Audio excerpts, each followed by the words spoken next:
kaum DITII, mereka mengatasnamakan agama, memakai simbol yang sama, menggunakan kalimat la ilaha illallah Muhammadur Rasulullah.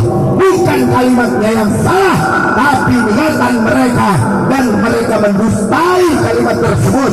Karena kalimat la ilaha illallah untuk NU tak cukup menjadi simbol tulisan. Bagi kami la ilaha illallah Rasulullah adalah amaliyah kami. Kami NU adalah kaum tahlilan. Saudara, Tuhan Nabi, jika ada orang yang membuat organisasi HTI Hizbut Tahrir Indonesia, NU juga HTI Hizbut Tahrir Indonesia, tapi bukan HTI yang mereka ingin membuat perubahan ideologi bangsa Indonesia mengatasnamakan khilafah. Siapa yang menjadi khalifahnya? Tahu saya? Gak mau pun. Karena apa? Kalah ganteng sama saya. Ya.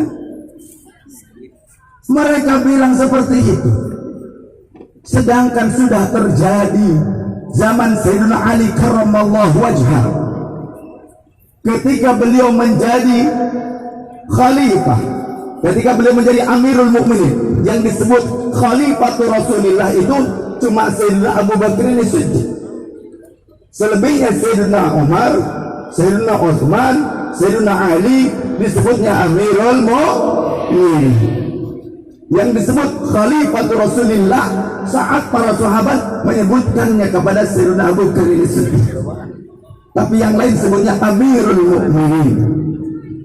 Di saat Sayyidina Ali menjadi Amirul Mukminin, terjadi pertikaian antar dua kelompok, antara kelompok Sayyidina Ali dan kelompok Sayyidina Muawiyah.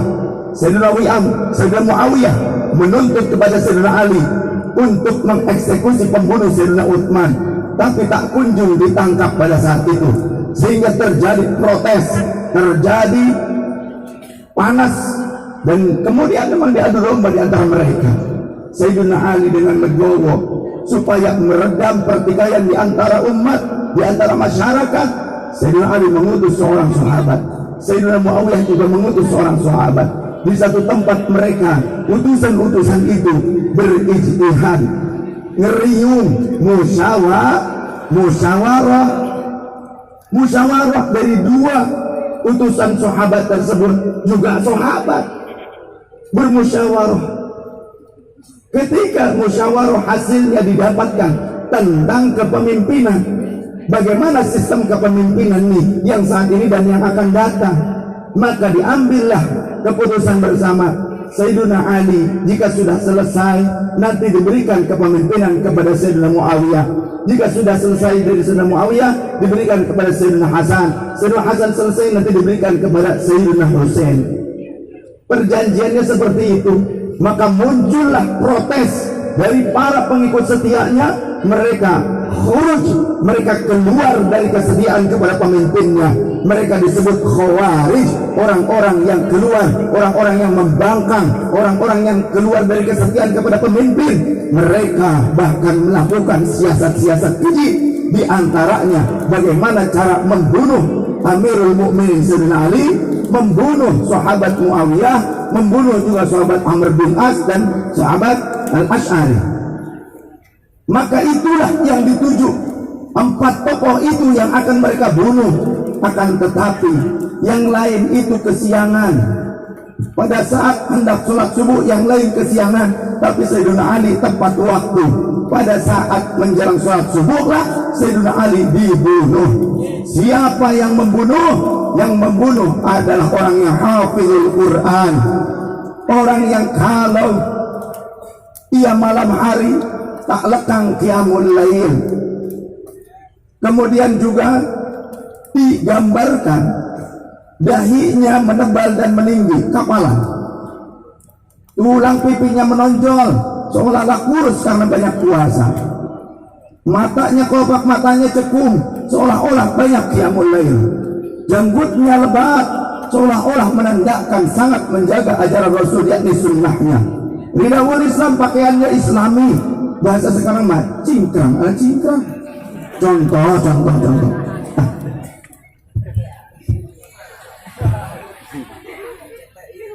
Masya Allah. Seolah-olah gitulah ya, pakaian pakai gamis atau gimana begitu. Padahal mah orang Yahudi juga pakai gamis banyak, betul nggak? Orang Yahudi, orang Nasrani di Arab pada pakai gamis banyak. Jadi jangan dipikir gamis ini seolah-olah, tapi karena memang Rasulullah menyukai budayanya. Jadi ini gamis budaya. Rasulullah menyukainya karena budayanya mampu menutup aurat dengan baik. Maka kalau jenengan menutup aurat dengan kain batik, itu budayamu. Sholat adalah ibadah. Budayanya kamu pakai kain batik, sholatnya tetap sah dengan syarat tetap menggunakan bahasa Arab. Kemudian juga menghadap ke arah kiblat. Secara hukum fikihnya digunakan, dilaksanakan aturan-aturannya, dihindari pembatalannya. Sholatnya ibadah, syarat rukunnya dipakai, pembatalannya dihindari.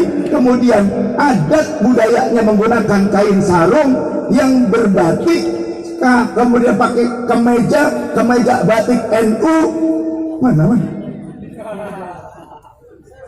Atau menggunakan jaket Banser.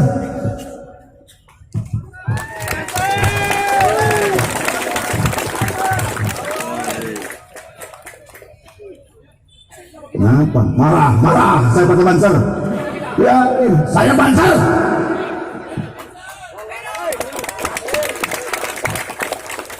Nah, kenapa bukan saya pakai jaket Banser? Jaket saya bukan dapat nyolong. Biarin aja. Betul nggak? Kok di sana ada yang marah-marah saya pakai jaket Banser? Kenapa? Karena mereka nggak bisa jadi Banser. Capek deh. Betul nggak? Kalau mau jadi Banser ya jadilah NU yang kafah.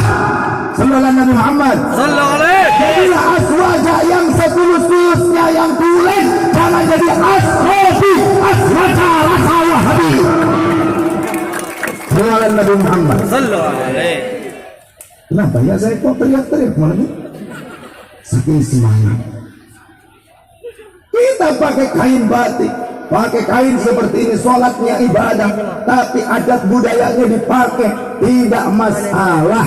Maka itulah yang kemudian mencetuskan istilah Islam Nusantara. Islam Nusantara bukan berarti sholatnya pakai bahasa Indonesia, pakai bahasa Sunda, pakai bahasa Jawa. Tidak akan kita temui kita pada ajaran para ulama NU yang mengatakan sholatlah dalam bahasa Jawa, sholatlah dalam bahasa Sunda. Tidak akan kita temukan. Itu adalah upaya fitnah mereka terhadap ulama.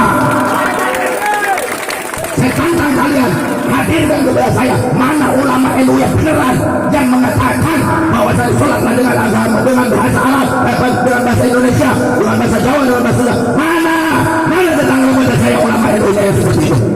Tidak akan anda temukan. Kitab yang tidak akan temukan kecuali kamu buat sendiri untuk memfitnah Nahdlatul Ulama. Tangkap kalimat saya.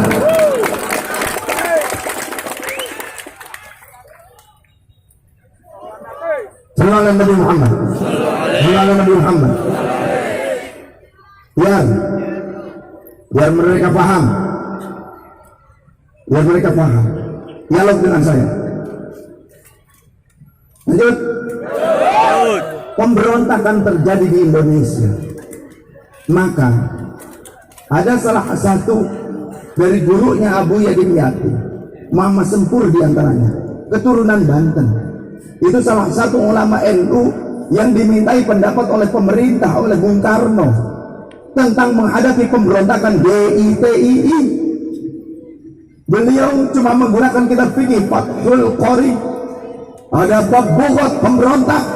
Kata beliau, wajib bagi pemerintah untuk menumpas pemberontakan, untuk menghilangkan pemberontakan, dan kami para ulama dan santri siap ikut serta untuk menumpas pemberontakan tersebut. Maka uak saya saat itu ikut pagar betis. Ini Mama Sempur, orang Banten, banyak juga ngaji yang ngaji ke beliau, dan beliau juga orang Banten. Beliau keturunan Banten. Itu bagus, Ahmad Bakri begitu bagus saya. Jadi aneh sekali kalau ada orang Banten. Saya yakin mudah-mudahan kalau Banten asli gak bakalan ada yang begitu. Kalau ada orang-orang ngaku Banten tapi ternyata ingin memberontak di negara Indonesia pada pemimpin yang sah, ingin membuat kacau, itu saya yakin bukan orang Banten. Ngaku Banten, usir saja dari Banten. Mereka tak paham bagaimana susah payahnya Sultan Hasanuddin membenteng wilayah Jawa Barat ketika Portugis datang memberontak, Portugis datang menjajah. Maka susah payah leluhur kita melawan para penjajah tersebut. Sekarang ada anak cucunya yang ikut-ikutan berpikiran menjajah negerinya sendiri. Jangan terjadi seperti itu. Banten adalah kota santri, tempatnya para ulama, maka jangan menjadi tempat untuk memberontak atau membuat siasat untuk menghancurkan Banten itu sendiri. Jaga kesucian Banten, jaga nama baik Banten, jaga marwah Banten. Setuju? Karena nenek saya juga Ratu Khadijah binti Tubagus Muhammad Mansur binti Bagus Abdul Karim, terus ke Pangeran Sakit, terus sampai ke Sultan Hasanuddin. Jadi saya datang kemari, ini saya sedang pulang kampung. Pulang kampung. Nenek saya Ratu Khadijah namanya, ayah dari ibu saya persis. Nah, jadi ini pulang kampung, kita masih silaturahimnya. Maka watawasau bil haq watawasau bis sabr. Ketika Syarif Hussein tertangkap oleh para pemberontak, menggantilah mereka terhadap nama Hijaz. Hijaz diganti menjadi Al-Mamlakah As-Saudiyah, kerajaan milik keluarga Ibnu Saud. Kalau mereka sudah berkuasa, jangan harap mereka akan memuliakan Ahlul Bait Rasul. Mereka meyakini